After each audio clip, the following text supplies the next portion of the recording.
Hello everyone and welcome back to my channel my classroom. और यहाँ हम पढ़ रहे हैं क्लास 5th की मैरीगोल्ड बुक जो है इंग्लिश की बुक। और ये हमारी यूपी और उत्तराखंड की स्टेट की बुक है। तो आज का जो हमारा लेसन है हमने अपने लास्ट वीडियो में पढ़ा था, जो हमारा यूनिट 3 है रॉबिन्सन क्रूज़ो। तो रॉबिन्सन क्रूज़ो ने क्या देखा है? रॉबिन्सन क्रूज़ो ने देखा है एक फुटप्रिंट एक आइलैंड पर। जैसे कि आप जानते, मैंने पढ़ाया था इस लेसन में कि रॉबिन्सन क्रूज़ो एक कहानियों का संग्रह है, जिसमें से उसका एक चैप्टर है रॉबिन्सन क्रूज़ो डिस्कवर्स अ फुटप्रिंट। और अगर आपने नहीं पढ़ा है तो प्लीज़ मेरे चैनल पर जाइए और पहले ये लेसन पढ़ लीजिए। ये बहुत ही आसान एक लेसन है और बहुत ही इंटरेस्टिंग भी है। तो आज के इस वीडियो में हम करते हैं इसके कुछ जो एक्सरसाइज है, जो कुछ नए वर्ड सीखेंगे, हम कुछ क्वेश्चन आंसर्स करेंगे और कुछ और नई वर्ड्स भी सीखेंगे और कुछ ग्रामर पोर्शन। तो चलिए शुरू करते हैं। सबसे पहले सीख लेते हैं कुछ न्यू वर्ड्स मतलब कुछ जो कभी कभी चैप्टर में कुछ डिफ़िकल्ट वर्ड्स आते हैं और उनका मीनिंग जानना बहुत ज़रूरी होता है। तो हमारी ये पहली बात, ये हमारी लैंग्वेज को थोड़ी एनरिच करते हैं, मतलब हमें नए नए वर्ड्स हमें समझ में आते हैं, जो हम जब हम बोलते हैं तो उनको यूज़ कर सकते हैं। पहला है savages. So wild people in primitive state, मतलब ये बहुत ही पुरानी, प्रिमिटिव मतलब बहुत ही प्राचीन, बहुत ही पुराना जो टाइम था उसमें जो लोग थे, वाइल्ड पीपल मतलब, क्योंकि उस टाइम जैसे सभ्य लोग नहीं थे, उनको हम वाइल्ड पीपल बोला जाता है। Main land, large continuous extent of land, मतलब एक बहुत बड़ा टुकड़ा ज़मीन का। वॉन्डर्ड मतलब जगह जगह घूमना। Go from place to place without a definite route. So इस वॉन्डर्ड का मतलब होता है कि कभी इधर जाना कभी उधर जाना, मतलब कोई एक पर्टिकुलर रूट पर हम नहीं चलते हैं, कभी लेफ़्ट कभी दाएं कभी बाएं, और एक प्लेस टू प्लेस मतलब एक जगह से दूसरी जगह बिना किसी पर्टिकुलर रूट के, मतलब ऐसे ही घूमना। बोल्डर, मोर कॉन्फिडेंट, बोल्ड से बना है बोल्डर, मतलब जब आप बहुत ज़्यादा कॉन्फिडेंट होते हो, मतलब आपका कॉन्फिडेंस बहुत बहुत ज़्यादा होता है आपको किसी काम को करने में, तो उसको कहते हैं बोल्डर। इनहेबिटेड, ऑक्यूपाइड, ड्वेल्ड इन। इनहेबिटेड मतलब कि वो ऑक्यूपाइड मतलब ऑक्यूपाई था कुछ लोगों के द्वारा। तो चलिए देखते हैं नेक्स्ट क्या है। नेक्स्ट है लेट्स रीड व्हाट मेड। तो ये कुछ क्वेश्चन आंसर्स हैं जो हमारे लेसन्स के लास्ट में दिए हैं। तो चलिए अब इन कुछ क्वेश्चन आंसर को कर लेते हैं, बहुत ही आसान है। फर्स्ट है what made Robinson Crusoe think that the print on the ground was a footprint। तो मतलब कि रॉबिन्सन क्रूजो को क्यों ये लगा, या उसने क्या सोचा कि ये जो फुटप्रिंट है, ये जो ग्राउंड पर है, जो that the print on the ground, कि ये फुटप्रिंट है, मतलब किसी का पैर का निशान है। तो चलिए देखते हैं इसका आंसर। तो इसका आंसर है Robinson Crusoe think that the print on the ground was a footprint because it had toes, heel, every part of foot. मतलब वो जो पैर का जो निशान था उसमें हील थी, एड़ी थी, टोज थे, मतलब पैर के जो उंगलियां होती हैं वो थे। तो मतलब पैर का जो पूरा पार्ट होता है वो पूरा था। इसलिए रॉबिन्सन क्रूजो को लगा कि ये फुटप्रिंट है, मतलब किसी का आदमी का पैर का निशान है। सेकेंड है हमारा why was Robinson afraid when he looked at the bushes and trees. तो वैसे तो इसका आंसर है कि रॉबिन्सन को मतलब डर क्यों लगा जब वो बुशेस या ट्री को देख रहा था। तो इसका जो हमारा आंसर है वो है Robinson was afraid by mistaking every bush and tree to be a man. तो रॉबिन्सन जब वो डर कर भाग रहा था, तो जैसे भाग रहा था मतलब आगे जा रहा था, तो उसको लग रहा था उसके पीछे जो भी उसको बुशेस या पेड़ हैं वो लग रहा था कि वो कोई आदमी है और वो आदमी उसका पीछा कर रहा है। तो answer Robinson was afraid by mistaking every bush and tree to be a man. ठीक है, तो ये है इसका आंसर। नाउ थर्ड है why did Robinson pray when he saw the footprint. तो रॉबिन्सन ने प्रे क्यों किया जब उसने फुटप्रिंट देखा? तो Robinson prayed for his protection, क्योंकि रॉबिन्सन बहुत डर गया था और उसको लग रहा था कि उसने एक फुटप्रिंट देखा है तो शायद वहाँ पर तो जिसका ये फुटप्रिंट है वो लोग शायद और भी लोगों के साथ आएंगे और वो उसको मार देंगे। तो वो अपनी प्रोटेक्शन, अपने आप को बचाने की प्रे कर रहा था। तो ये है हमारे 3 क्वेश्चन आंसर्स। और हमारा जो नेक्स्ट है, चूज द करेक्ट आंसर। तो ये हमारा आंसर यहीं पर है, हमें यहीं से ही सेलेक्ट करना है।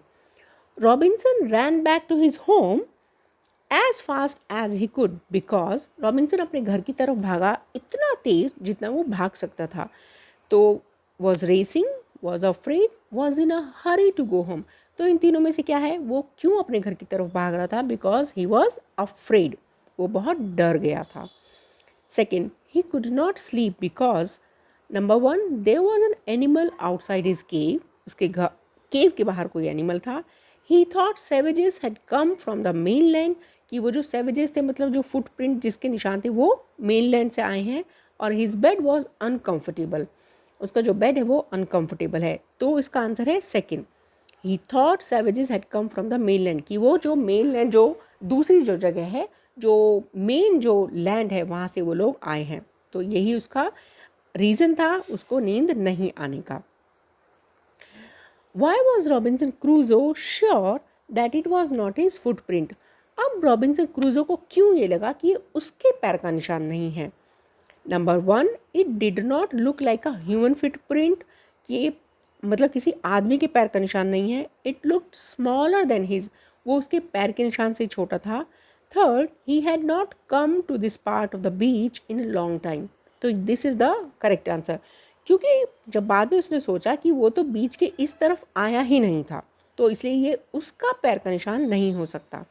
नंबर 4, वेयर वॉज रॉबिन्सन क्रूजो? तो रॉबिन्सन क्रूजो कहाँ था? एक बोट पर, एक टाउन पर, और अलोन ऑन एन आइलैंड। जी हाँ, तो वो अलोन था ऑन एन आइलैंड, वो एक आइलैंड पर अकेला था। सो नेक्स्ट है हमारी exercise, let's write the words in the sentences are jumbled, write them in order, 1 is done for you. तो यहाँ पर कुछ सेंटेंसेस हैं जिसको जम्बल्ड किया हुआ है। जम्बल्ड होता है मतलब जब हम कुछ वर्ड्स को आगे पीछे लिख देते हैं विदाउट एनी प्रॉपर जो उसका फॉर्म होता है, तो उसको हमें सही करके लिखना है। तो पहला है, alone was not Robinson an island on. देखिए, तो ये जम्बल्ड वर्ड्स हैं, हमें इनको अनजम्बल करना है, मतलब प्रॉपर जो उसका सेंटेंस स्ट्रक्चर है उसमें लगाना है। तो Robinson was not alone on an island, तो सबसे पहले हमारा सब्जेक्ट आता है, फिर हमारी वर्ब आती है, फिर हमारा ऐसे ऑब्जेक्ट और सब। तो Robinson was not alone on an island, ये है इसका करेक्ट फॉर्म। अभी सेकंड है, वॉज आइलैंड द इनहेबिटेड, तो इसका क्या होगा? द आइलैंड वॉज इनहेबिटेड, ये है इसका आंसर हमारा सेकंड का। तो नेक्स्ट है, footprint to someone this belonged. So इसका हमारा होगा दिस फुटप्रिंट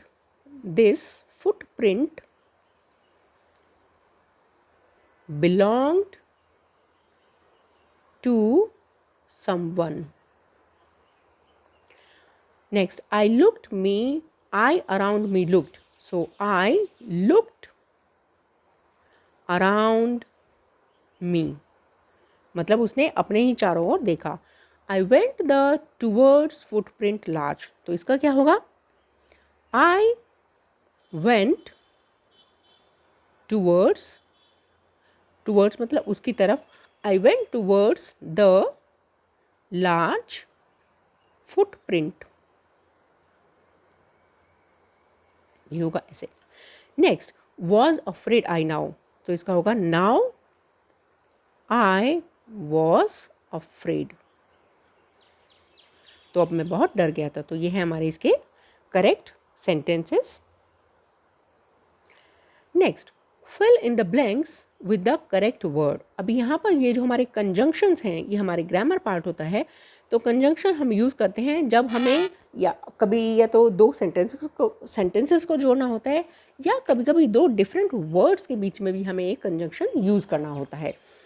तो first, I was frighten dash curious, तो क्या होगा? मैं डरा हुआ था, फ्राइटेन डरा हुआ, क्यूरियस मतलब जानने की जिज्ञासा, जैसे I was frighten and curious. मतलब जो रॉबिन्सन क्रूजो था वो डरा हुआ भी था और उसको बहुत वो क्यूरियस भी था कि ये जानने के लिए कि फुटप्रिंट किसका है. I decided to go to the beach dash I went along the water's edge. तो उसने बीच पर जाने के लिए डिसाइड किया. इसलिए वो मतलब उसके पानी के किनारे किनारे चलता रहा. I ran as fast as I could. वो इतना तेज भागा जितना वो भाग सकता था. क्यों? Because I was frightened. तो यहाँ आएगा आपका बिकॉज. तो हम जब कोई काम करते हैं उसके पीछे का जब रीज़न होता है तब हमारा वहाँ पर बिकॉज लगता है, क्योंकि वो डरा हुआ था. I was very tired but confused. वो बहुत थका हुआ था बट कन्फ्यूज भी था. Tired, frightened but curious. इसको आप ऐसे लिख सकते हैं. I was frightened but curious, I was very tired and confused. ये दोनों इंटरचेंजेबल हो सकते हैं. तो चलिए नेक्स्ट है हमारा use the joining words given below and join the sentences in column A and B. तो यहाँ पर ये सेम है जैसे हमने अभी किया था. करेक्ट वर्ड लगाने हैं और यहाँ पर अगेन हमको column A and column B मतलब इन दोनों सेंटेंसेस को ये जॉइनिंग वर्ड्स लगाकर हमें एक सेंटेंस बनाना है. जैसे example, I wrote the letter but I forgot to post it. तो चलिए देखते हैं. हमारे पास है और, and, so, but, because. I can sing well. तो यहाँ पर क्या आएगा? मैं अच्छा गा सकती हूँ. ये हमारा जॉइन होगा इसके साथ. I can't dance at all. देखिए गाना गाते हैं और नाचना दोनों, डांस मतलब ऑलमोस्ट साथ में ही आता है. तो आई can sing well but I can't dance at all आप लिख सकते हैं ऐसे. सेकेंड है she wore a rain coat. उसने एक रेन कोट पहना. क्यों? Because it was raining. तो यहाँ पर आएगा आपका because. CAUSE. She wore a rain coat because it was raining. Third, we may go to Shimla.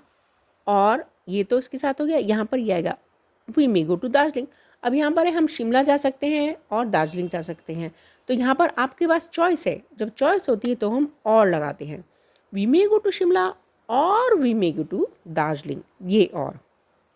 Third, now fourth, he wanted a book for his birthday. He wanted a football for his birthday.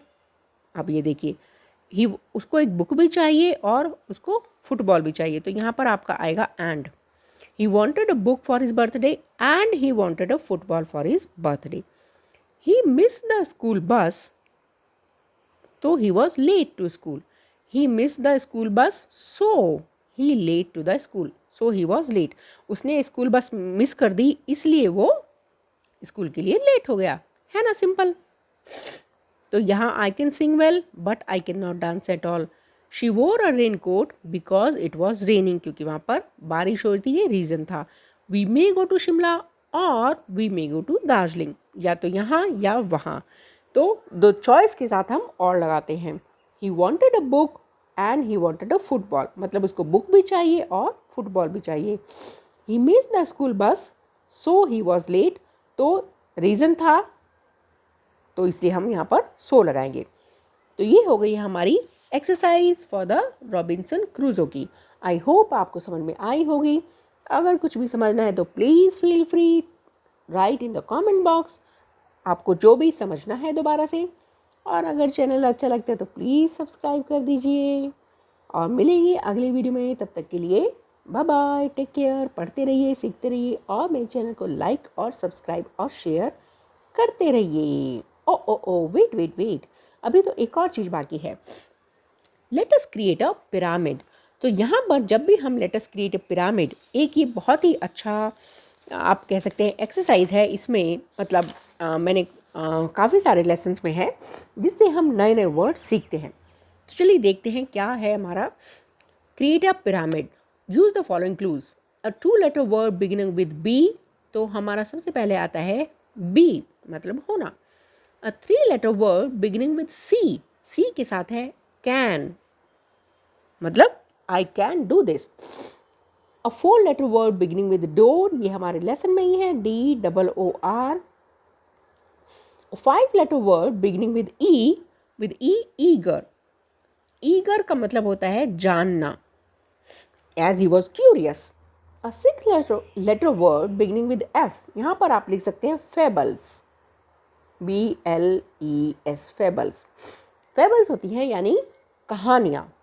तो mostly जो fables जो कहानियाँ होती है उसमें ज़्यादातर जब जो मेन कैरेक्टर होता है वो कोई एनिमल होता है तो उन कहानियों को हम fables बोलते हैं.